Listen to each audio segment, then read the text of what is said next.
नमस्कार मंडळी, कसे आहात सर्वजण? मजेत ना?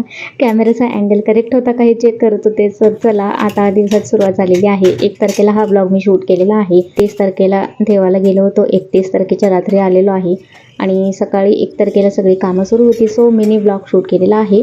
तुमचं स्वागत आहे आजच्या ब्लॉगमध्ये. तर दुधाची शाई असते ती साठवत आहे तूप करण्यासाठी. आता ती मी शाई काढून घेतली, कारण रात्री फ्रीजरला ठेवून गेलं होतं ते दुधाचं पातेलं गावाला जाताना, आणि त्यामुळे शाई चांगली घट्ट तयार झाली होती. आता शाई काढली त्यातनं आणि दूध तापवायला ठेवलेलं आहे. आणि तसा रात्री भात केला होता खाण्यासाठी, तर तो भातही कुकरमधून काढून घेतला. आता नंतर गरम करून घेते. आणि सगळ्यात आधी आता इथे ब्लॅक टी करायला ठेवलेला आहे. सकाळचा ब्लॅक टी म्हटलं की अगदी मूड फ्रेश होऊन जातो.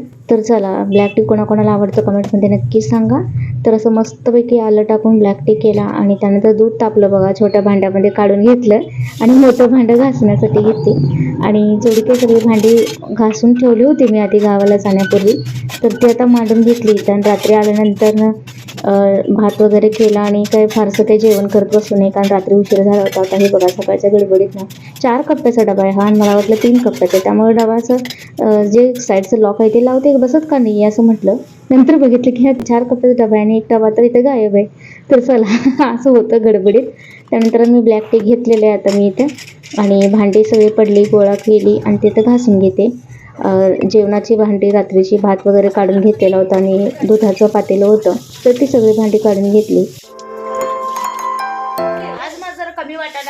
गावाला जात असताना माझं ते नाक सुजलं होतं अचानकच, तुम्हाला सांगितलं होतं मी व्हिडिओमध्ये. त्यानंतर कोणी हनुवटीच्या बाजूला पण सूज आली होती. तर ही बघा, नवीन कढई घेतली. कशी वाटली कमेंटमध्ये सांगा. ॲल्युमिनियमची नवीन कढई घेतली येता येता, कारण घरामध्ये एकच कढई होती, त्यामुळे भाजी कशामध्ये करायची प्रश्न पडत होता. एक कढई घेतली बघा छानशी. आणि पाऊस चालू होता त्यामुळे कपडे काही सुकत नव्हते. आणि आता इथे सगळ्याचे दोरे बांधून सगळ्या घरामध्ये कपडेच झाले. आणि गावाला जाऊन आल्यानंतर ते आणि एक्स्ट्राचे कपडे निघाले, ते सगळे व्यवस्थित तिथे दोरे बांधून आता फॅन खाली वाळत घातलेले आहेत बघा.